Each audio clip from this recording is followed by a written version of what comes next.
This is a poem called Your Nature in Glory in Nature. It's all about how God's glory is shining out through the nature. Your glory in nature spreads all around. The trees and the rivers shout your praise. All creation sings with praises to its King. Behold, the glory of Jesus is shining all around. Peace is found in the quietness of a woodland walk or a bubbling stream. We just need to take the time.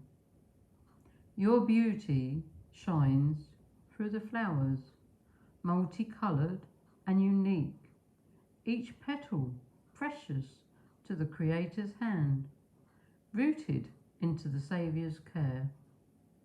The mountains show your majesty, mighty and strong, standing fast, unmovable, amazing, drawing the secret eye. All nature cries out, Holy, glorious and mighty God, Creator of the universe. And yet, He's still a friend to us, which is an amazing thing. Hope you enjoyed it. Share, share, share.